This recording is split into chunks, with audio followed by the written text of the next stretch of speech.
So welcome back to this webcast featuring in the Master Division Silverback versus Queen City Kings.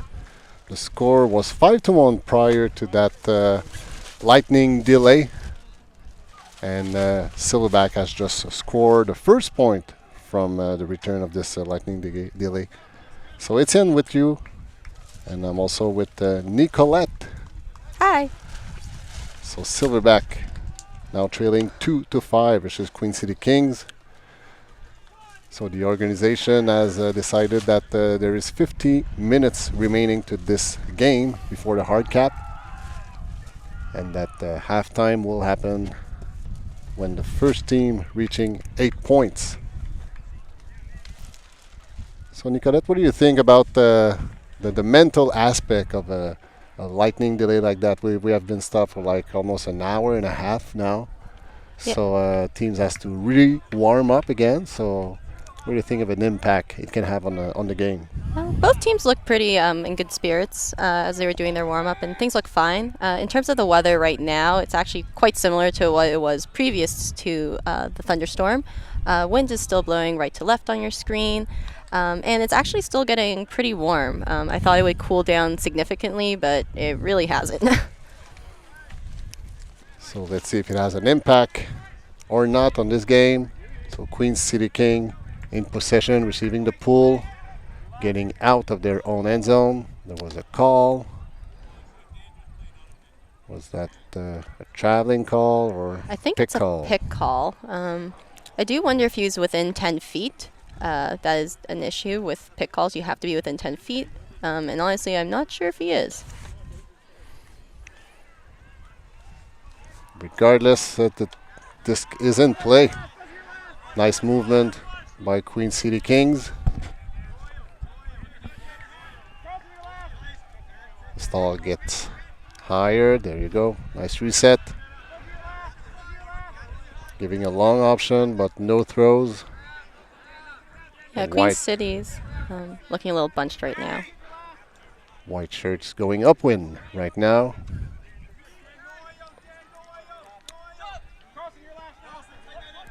Number 81, Jody Langan, still one of the pivoting handler for the Kings. There was a pick call.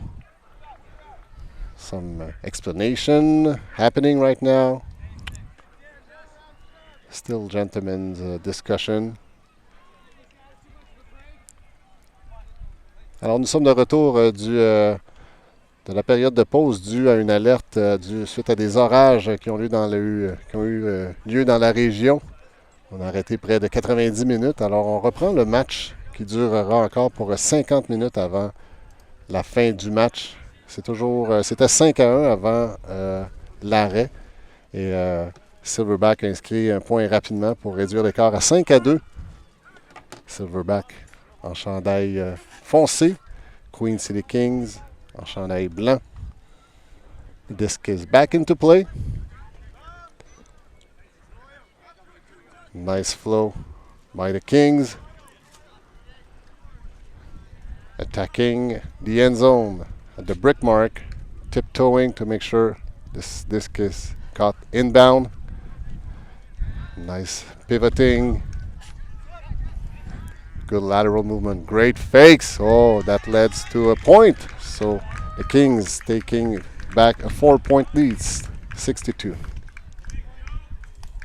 I would say for the mental game for both these teams, obviously it's always hard to come back after being after not playing for so long. But I do think that it might have been a benefit, specifically for Silverbacks. You know, they had a harder game against Max Power, and they definitely were not in their zone so far as it comes to this game. You know, they went down a bunch of points to Queen City, and they didn't seem to get their groove, having only scored 1 point before the delay. But I do think they had a really quick, easy hold upwind, and they did, stifle Queen City at that point. They looked a little bit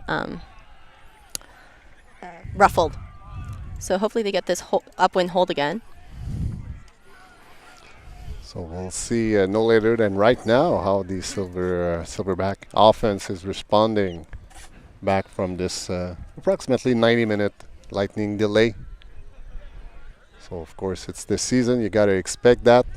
And Ultimate Canada and all the organizational committee is always fearing those delays because it can cause some scheduling nightmare. Of course, everybody wants to play their games, so hopefully the weather will be on the tournament side. So Silverback on offense with what looks like an horizontal stack, looking to give some option, but seems clogged. Yeah, I still find that the Silverbacks hoe is a little too deep, which really kind of prevents them from hitting those deep shots because they're going upwind, and so if your receiver's sitting so deep, you can't you really have to force it high, and with the wind, it'll just cause it floaty, and that's just a kind of throw you don't really want to throw as a handler, especially when you're down this much.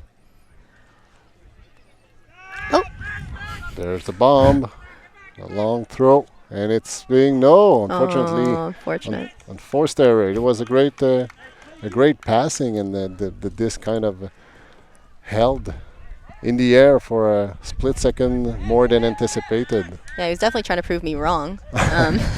He heard you more. Yeah, it definitely heard me. He was like, I can throw it upwind, and it was a very nice throw. Yeah, something in here directed to the webcast. So City Kings with the disc, looking for a break point. Going downwind. Well, it's kind of a side wind, I'd say.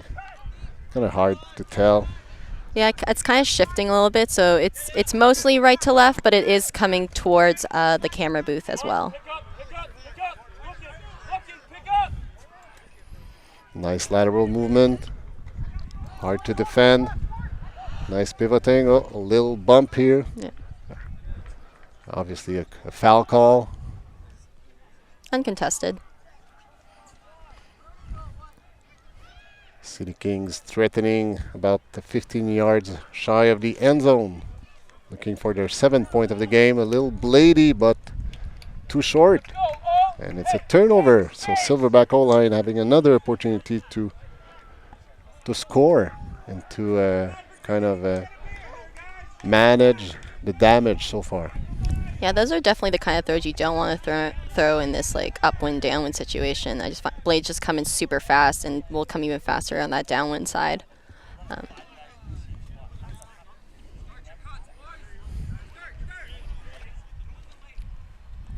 Alors Queen City Kings en blanc qui mène toujours 6-2. Silverback la ligne offensive de Silverback qui cherche à réduire cet écart. Reprenant possession, ils sont maintenant coincés sur la ligne. Oh, well. Silverback staying stuck on the line, looking for a reset, but not much room. There you go, here's a reset, but unfortunately, an unforced error. So Kings taking back possession of the disc.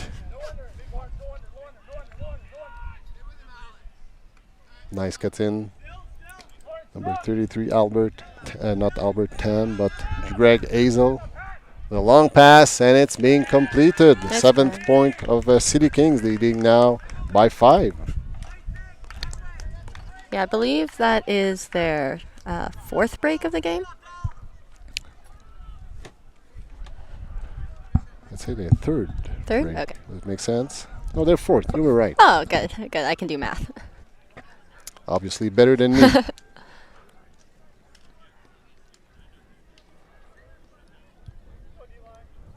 So 7-2. I really like what Queen City's doing, which is when they're being on the forced sideline. Generally, when the cutter cuts in, the defender on them is sort of staying in that lane, and they're really preventing that up line cut. And I think it's really stifling the movement from Silverbacks. And they almost got that D there. Almost. Almost. So in the Master Division, 6 teams are competing this weekend. So it's a round robin. Everybody plays against the other team, so 5 games. The 2 top team will get a free ride for the the semifinals, while the other ones will compete to reach that semifinal afterward. So that's why each game is so important. You can get a break. So when you play, probably when you play Master, playing as when you come into the semifinal, having played only 5 games instead of 6, you know, depending on your rosters and your fitness, it's definitely can have an impact. Especially if you can finish the games quickly. You know, Queen City Kings had a very quick game against Viper, and right now they're on schedule to have a quick game against Silverbacks, and that'll especially since they only have 17 players, that'll definitely help them in the long run. So another enforced by Silverback, that they seem to always get stuck on the sideline. They can having trouble to resetting and dump and swinging. Yeah, it's definitely that sideline specifically. Both teams have had issues on Right. it. It's kind of downwind-ish. Oh. A floating disc. 2 defender, 1 offense. And that's being defended. So Silverback will get back into possession. Their O-line. They're trailing 2-7. So City Kings looking to get to halftime sooner than later.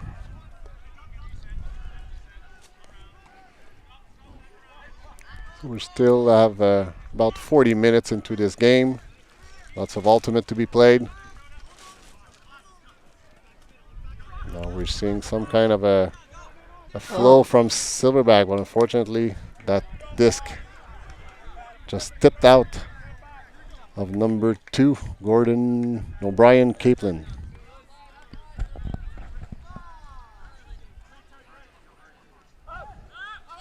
Nice swing. City Kings has a greater lateral movement game than Silverback, obviously. Yeah, and then one thing that's really important about the lateral movement is it definitely makes it easier as a cutter to cut off of. That's what at least I've experienced. There were contacts, obvious contact. I don't think it's even going to be, no, it's not going to be contested. So Very good spirit. it was pretty obvious, even though it's an incidental contact. Obviously, if there's a contact, you cannot contest it. Well, technically, incidental contact means it doesn't affect play. Right. So, unfortunately, that is not incidental contact. Right. Oh, that might have been incidental contact Right. over there. Regardless, City Kings score an 8-point, another break point, and gets half. Now leading 8-2. Yeah, I'm not sure what number of assists Langdon has, but he's definitely running the show on these upwind points. He has been pivotal players for this game in regards of handling. So Nico, what do you think Silverback will have to do in the second half to try to reduce the 6-point they are trailing by? You know, they are getting good movement. It's honestly just like the small things, just like not putting the right edge on the disc, taking those shots a little too quickly, I think, and even just like, I hate to say it, just catching. You know, they have these opportunities, but they're just not able to come down with the disc. And unfortunately, Queen City right now just shows that if you give them an opportunity to score, they will score it. And it's a game of throwing and catching, as you said. So we'll take a short break and we'll be right back for the second half of this Master Open Division game.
So we are back for the second half of this Master Open Division, where Queen City Kings from Regina is playing against Silverback from the Hamilton region. So right now, Queen City Kings, wearing the white jerseys, is leading 8-2 after the first half, and also a lightning delay of about 90 minutes. So there's still roughly, I'd say, a little over 30 minutes left to this game to play the entire second half. It looks like Queen City's actually going with their more traditional D line on these now on the upwind points. Before it looked like they had more of their traditional O line on the upwind points, regardless if they were on O. So this will be interesting to see how well this line can convert upwind. Good point. So Silverback going with some kind of a isolation. Boho, nice defense. Silverback cutter had just stopped running, and the City Kings defender number 10, Tyler Tummeyer, just had to tip that disc away. So another turnover, giving back the disc to Silverback. Flying high and long, and there you go. First point of the second half by Silverback, now trailing 8-3. Yeah, they definitely now figured out that corner. The player lifted it really high, and that just gave the disc the opportunity to just sit for the player, and it was a really easy catch. So we were discussing returning from the lightning delay, what kind of impact that delay can have on the momentum of the game. So far, I guess we can say there was no significant impact. Queen City has continued to maintain their lead and their superiority on the field, while Silverback is still a little struggling with their O-line execution, which City Kings have made them paid every time. I wouldn't be surprised if this game honestly just goes, specifically this half, just goes like on serve, like just downwind points from now on. I do think that Silverbacks they're gelling a bit better like since the delay, so I wouldn't be surprised if they got more holds. Alors c'est 8-3 au début de cette deuxième demi des deux équipes qui opposent Silverback et Queen City Kings. Pour les fans du Québec qui nous suivent, il y a aussi Ensom, l'équipe master de Montréal, qui a perdu ce matin contre Borderline, l'équipe classée numéro 1. Et aux dernières nouvelles, Ensom menait dans son deuxième match contre Max Power. C'est à suivre. Still resetting, a bomb in the end zone and easily being caught by number 7, John Schmidt. It's not the first point he's scoring in this game. So nice connection between number 81 and number 7. Yeah, I think 15 on Silverbacks. David McDonald almost got a hand to that, but unfortunately just zipped past him. The wind seems to have maintained the heights of the field, the disc just sufficiently so the number 7 can catch it. That was the 9th point of City Kings. They're still leading by 6 in the second half of this game. Following this game, there will be a third webcast happening a little later today. So stay tuned. Much more ultimate to enjoy in this 2018 edition of National Championship. So Becky Thompson, the finest communication director Ultimate Canada has ever had, just told me that the next webcast should happen at 4:10 later today, of course, Brenton time, depending where you are in the country. I believe technically it would be like +5 GMT, or otherwise known as, I think it's like Eastern Daylight Time, because we're in daylight savings. It's EDT. My boyfriend made fun of me one time when I said Eastern Standard Time. He's like, "That's wrong, you know." To which I said, "Be quiet." Nice response. Silverback, still nice defense by number 74, Mitch Carlson. That's not the first defense in that particular situation. Well, just the white shirt defenders is just outrunning his opponent.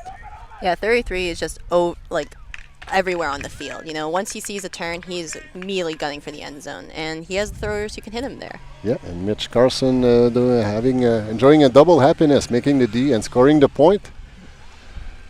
So it's 10-3 now for Queen City Kings versus Silverback. So City Kings just confirming their superiority so far in this game. One thing that sometimes teams that I've been on in the past have taken a timeout to sort of regroup. But unfortunately, I think with this time, like shortened time because of the lightning delay, it might not be to the benefit for Silverbacks to take one of those regrouping timeouts because they don't really have any time to lose. That's an excellent point. I was just mentioning about the double happiness, and I'm also doing some webcast in French, and we're trying sometimes to translate some wording. So there's no like double happiness. It's hard to translate in French, so we just try to figure out, well, what's a double happiness in life? And I said, well, ice cream with 2 scoop. So like a cornet à 2 boules, but I don't know. It's hard. It's hard to translate. Yeah, we gotta figure out a phrase. If anyone knows, please. Just like send me a Twitter, message yeah. us, or what would be your suggestion to translate double happiness? Because must be in French. Must be in French. So Silverback having some nice disc movement, going long with success.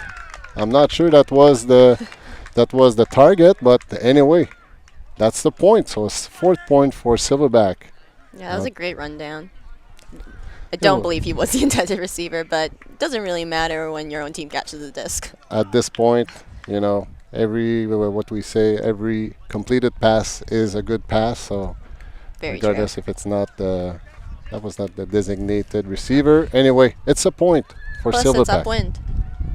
You're right. An upwind point, a long pass. So we'll give an opportunity for Silverback to get a break point, hopefully for them, if they want to stay in the race for at least of this game. Yeah.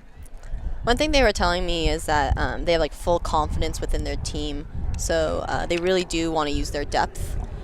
They don't really have like universe lines per se, and I think that's really great about feeling confident within your whole team structure. Feeling everyone contributes and not just relying on like 4 or 5 people. And in a long tournament, just like Canadian Ultimate Championship, you cannot rely on only 3 or 4 players. You need to have some kind of a depth if you want to be to sustain the run of a 7-8 game tournament. Especially when there's a lot of when it's hot and humid. Yeah. So the body gets tired, and you need to make sure you have enough players and energy and a pair of legs to sustain the competition. Yeah, no, I'm pretty sure that's what's motivating the Queen City Kings to finish this game as quick as they can. They are down bodies, and they just want to save legs for the rest of the tournament, put up a good show, and hopefully medal. Here's a zone defense by Silverback, trying new thing on defense.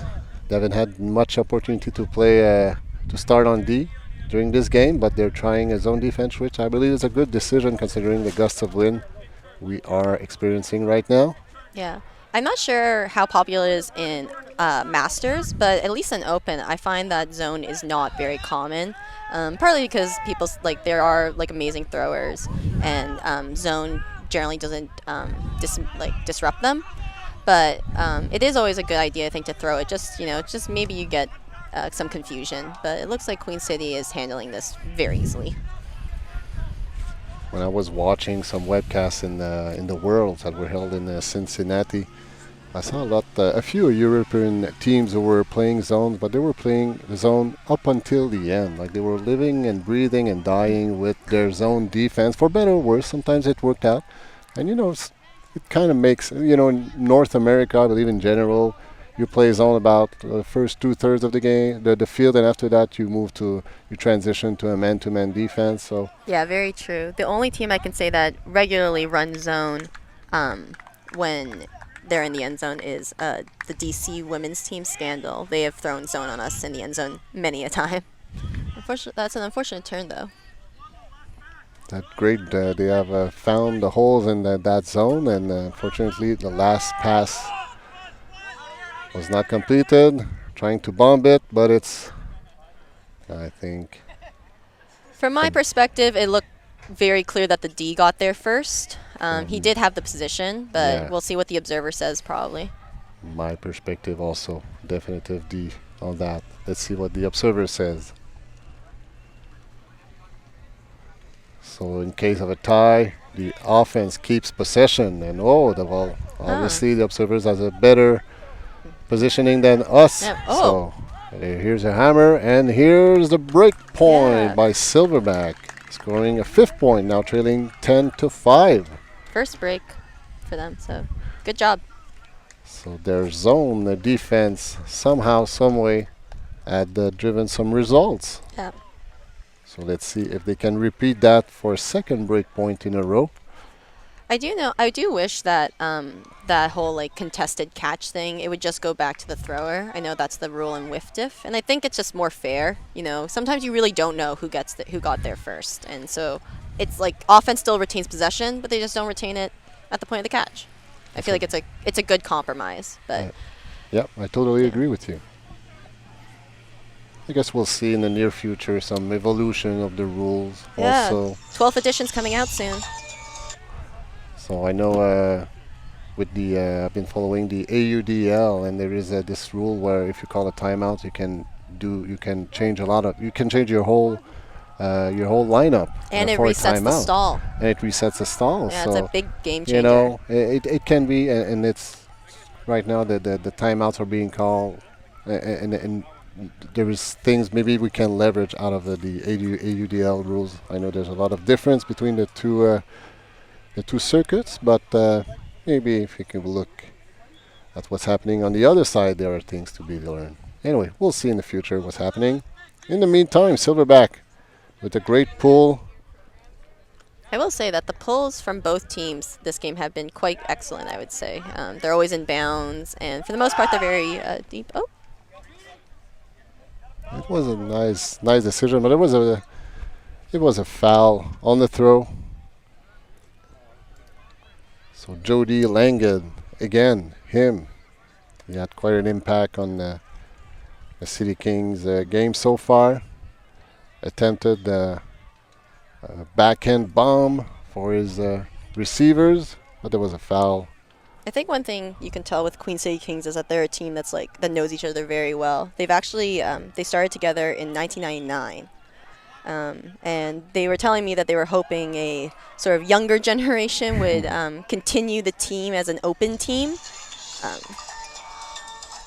But unfortunately, there are no men in Regina. Yeah. So any young adult men in Regina, start a team. Queen City Kings wants you there. So don't hesitate to contact them. Nice disc movement near the end zone. Very active. And here's the point. Nice disc movement again from City Kings. They're now leading 11-5.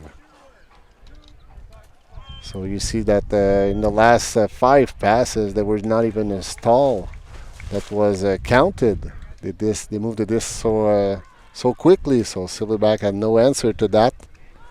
And even though Silverback has scored a break point to that, they are not able to align the break points, which they would more likely need if they expect to stay in the race in this game, because time is flying back. There's less than 20 minutes left in this game. And you know the points differential might have an impact depending on who wins and who loses in the pool play, so in the round robin. So Silverback needs to fight until the end to make sure even if they're not, it's at this point it's hard to believe that they can close a 6 points difference, but you need to reduce that gap to make sure you stay competitive if there's any tiebreaker later in this tournament. Mm-hmm. Alors City Kings qui mène 11-5. Il reste moins de 20 minutes à ce match.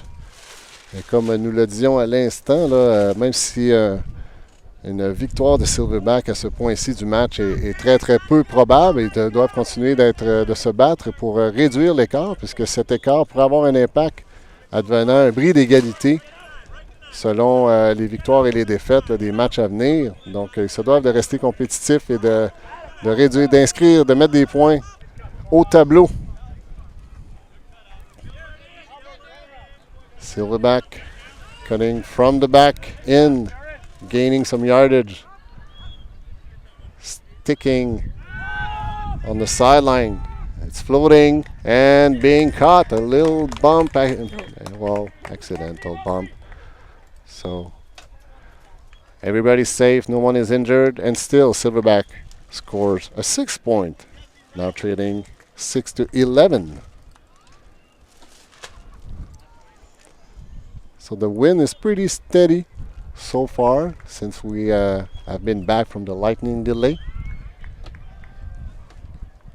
So as we were saying a few minutes ago, the next webcast will happen at 4:10 in about, let's say, 50 minutes from now, 45 minutes from now.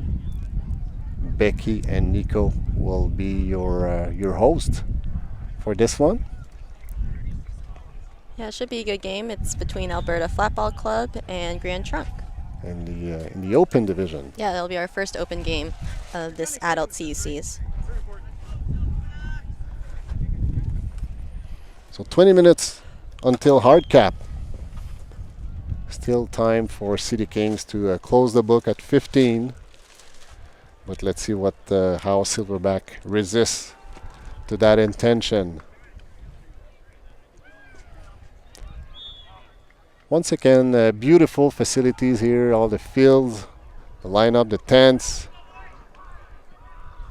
Nice venue to host the 2018 Canadian Ultimate Championship. Thanks to Ultimate Canada for organizing all of that.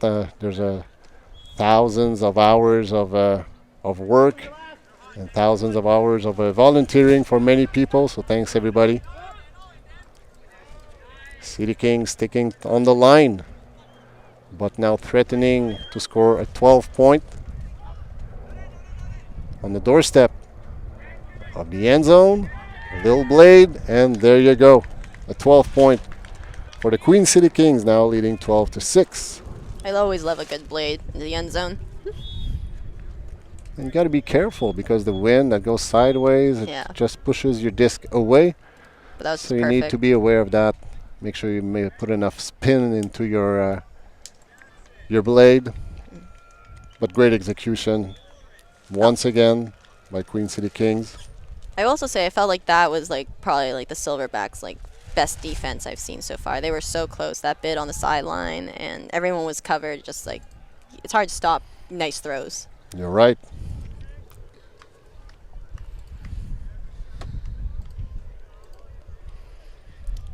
So earlier this week, there was the Canadian Junior Championship happening here in Brampton. So that was the open division, also the women division that happened here. So as usual, it's always a very intense and fierce competition, good spirit,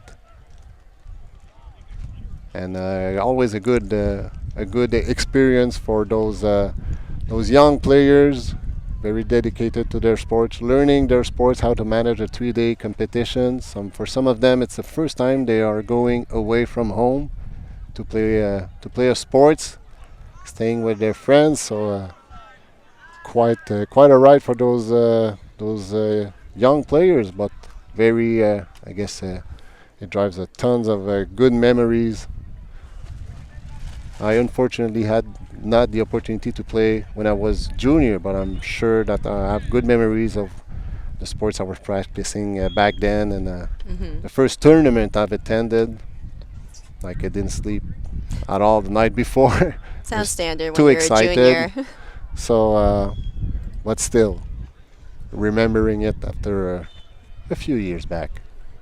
Yeah, I also came to the sport quite late, so I never had those opportunities to be a junior player. But I did enjoy I agree. Like I did enjoy like the other sports I did compete as a younger person. They were always fun tournaments and league games. So there was an offside call by City Kings a little earlier. Now Silverback threatening for the long, which is completed. One a few yards shy of the end zone. Resetting. Looking for an answer. Still, there's no discipline stack in the end zone. Shutting down, clogging the open side by Silverback. Looking for an answer. A little lefty. Was that in? Yeah, that was in. The observers was right there, paying attention, declaring that the point is in. So 7 point by Silverback, now trailing 12-7. Nice toe-in. I find most men, when they do a toe-in, they go for like the 1 foot toe-in, that like kind of like that large step, and they toe in. Whereas more women, we kind of do like this whole like layout sort of situation. I will say that I'm not quite good at it. If anyone ever watched the Asian Oceanic All-Stars, I have a really hilarious toe-in. I would not recommend the technique I used, but I did score it, so you know. We'll make sure to YouTube that to Yeah, make it is on YouTube. make our opinion about your tiptoeing technique. I somehow jumped. I don't even remember how I jumped. I would not recommend my technique, so I will try to work on my like maybe stepping in toe-ins. Maybe But they'll work better. You said you were in. I was in. So that's the whole point. So I did it. So from an artistic standpoint, I'm sure you've scored a lot of points also. So yeah, feel free to YouTube that and provide your comments to Nico. Yeah, give me tips. Yeah.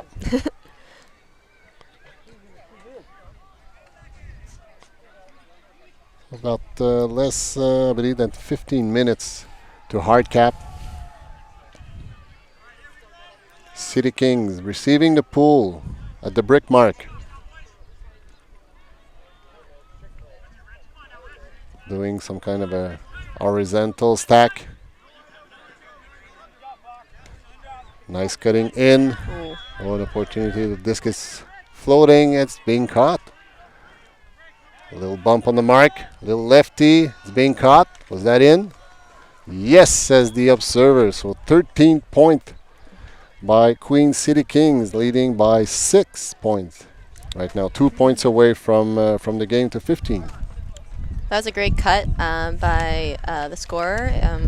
I call that a swim cut. However, I've recently learned that most open players call it a scoop. Like you scooped them or something. Whatever terminology you prefer, I will stick to swim. You can call it what you want, as long as it's completed, I guess. That's the whole point.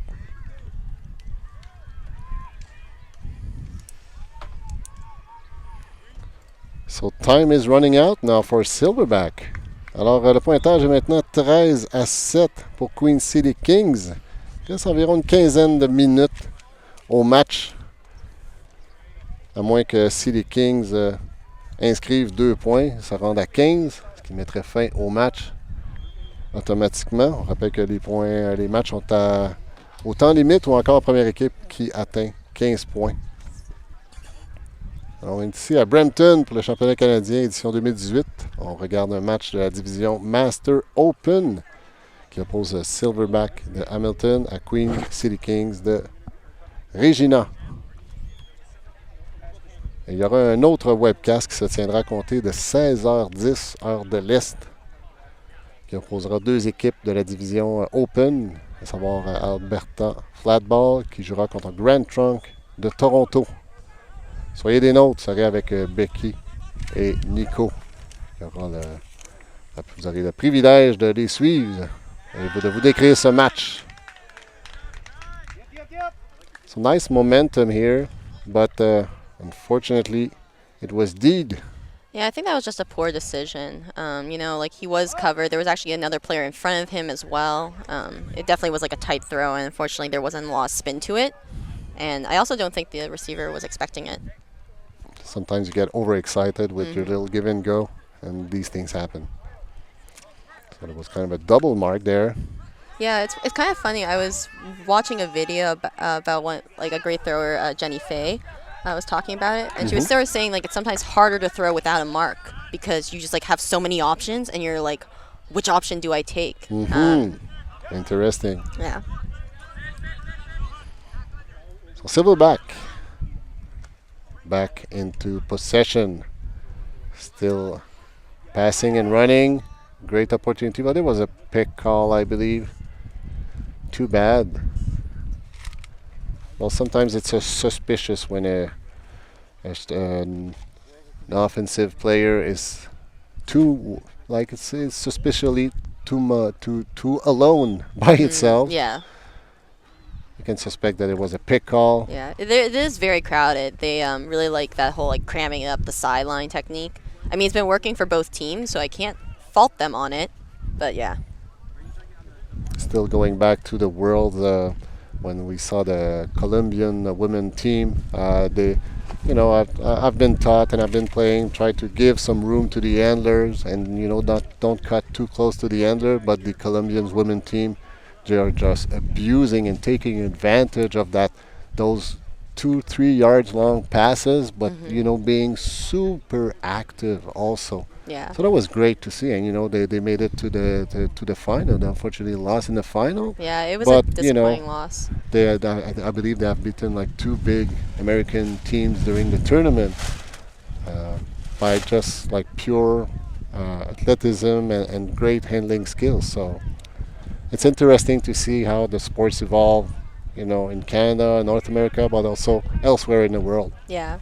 Speaking actually of just quickly of Colombia, they will be here next, starting this Saturday with World Junior starting, and they'll be on stream the Colombian women against the Canadian women, I believe, on Wednesday, and I will actually be commentating that game. So Looking forward to it. So there was a call, floating disc. Two players. From my point of view, it was a legitimate defense, but reaching out to the observers, and it looks like it's going back to throwers. yeah, I don't think they actually went to the observer for the call. It looked like he was just saying contested. I didn't see him like kind of like motion the fact that he may not had a good perspective on it, because that's what happens when observers don't have best perspective. They will just say the call's contested and they'll send it back to the thrower. So unforced error here. When they say the disc never lies, maybe that's what we are seeing here. Maybe. Uh-oh. So City King back in possession, gaining yardage, moving the disc at a fast pace, which they've been doing a lot during that game. But not much stall count. It was almost hand block in the last pass, but still being completed. Nice bid on defense, still completed. At the brick mark now, City Kings looking to score their 14th point of the game. A little blady, floaty, with a downwind pass, but incomplete. Yeah, I'm not sure if that's the kind of throw he should have thrown. The problem with the IO is that because of the wind, I think especially since it's still going from right to left on the screen, but it is also somewhat coming towards us. So I worry that it might have like either popped up really strangely or maybe just get a turf is also really possible. It might have been a good decision if there was no wind. Yeah, but with the wind, it was a interesting decision. Yeah, it was an interesting one. Another floating disc, and it's defended by Silverback. And there is no call. No, it looked good. That looked pretty clean. Silverback, with not much time left during that, about another turnover. I will say I really like the fact that Queen City is really it feels like they're relentless. Both on O and D, The D line seems like whenever they get a turn, like there's someone sprinting deep, there's someone cutting under, like they want these points badly. Which is it's nice, like they're not trying to coast or like wait out the time kind of thing. Oh, the wind's really picking up. So a nice break pass. That's a throw. Right in the middle. Wow. Nice slicing throw. Tyler Termeyer to throw that break throw pass straight in the middle, which his receiver just didn't have to move at all, just had to gulp that pass. That's a 14 point. So Queen City Kings 1 point shy of winning the game to 15. I don't know if they will have time to score that 15 point, depending how either they get a turn in their favor and closing the game to 15, depending on Silverback response. They are going downwind. They haven't put any zone, so I'm not sure if they have any zone looks, but it wouldn't be a bad idea, maybe just to throw it, just to try it out. But I can also see, like, their man's working. They might as well just keep it up with the person defense. If it's not broken, don't fix it. Very true. To your point.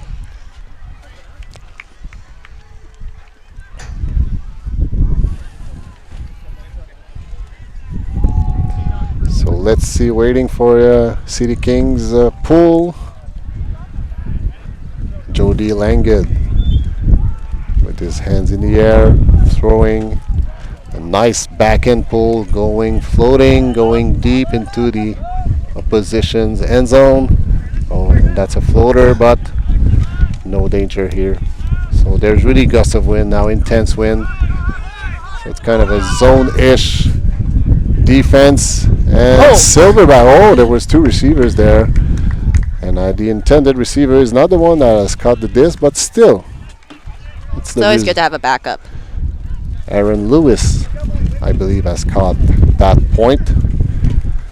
That was the 8th point for Silverback, closing the gap to 6 points now, but don't have any room now for errors. They need to get the disc back in order to score a 9th point, and time is almost out.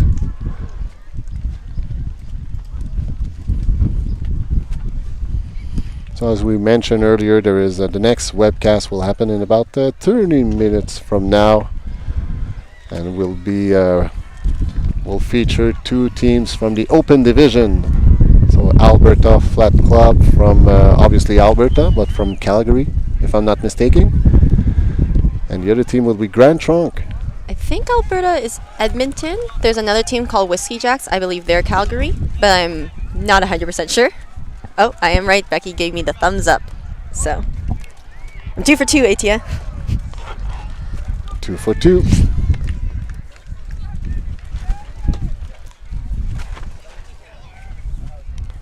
So Alberta Flat Club being ranked number 2 in the Open Division versus Grand Trunk rank number 8. They are both in the Pool B. So Alberta obviously being seeded number 1 in the Pool B, and Grand Trunk number 2. That pull came in nice and hot. I think Wallishin was definitely reconsidering whether or not he should catch the pull, but he caught it. All was good. And that's something you don't want to do, like dropping a pull. You know, it's actually funny. At one of my league games, we had a double dropped pull. Oh. And here's the point, the 15 point, giving the game away, confirming the victory of Queen City Kings 15-8 with a nice, I'd say about 35 yards flick upwind. So nice completion and nice reading also in the air from the City Kings receiver. So they are winning the game 15-8. A good statement win. I think they're definitely living up to their number 2 seed. And I expect them to make it very far into the bracket. So the two teams will shake hands. And there is some odds that these two teams will meet again further down in the tournament, depending on the next few games outputs. So looking forward to it. Maybe they're shaking hands, just say, hey, see you later, alligator. We might play you again, or worst case, we'll meet at the Saturday evening celebration of this great tournament. So as we mentioned, the next webcast will be at the 4:10, and it will feature the two teams in the Open Division, so Alberta Flat Club and Grand Trunk. So Becky will be with you. Also, Nico will host those webcasts. So thank you very much, Nico, for Thank this you, game. Etienne. It was great. It was a lot of fun. Thanks for you guys for staying with us. Merci à vous tous d'avoir été avec nous pour cette diffusion sur le web. Le prochain match qui sera diffusé opposera Alberta Flat Club à Grand Trunk de Toronto. Donc, ça arrivera à 4h10. Donc, soyez des nôtres. Merci d'avoir été avec nous cet après-midi et on se revoit très bientôt. Merci.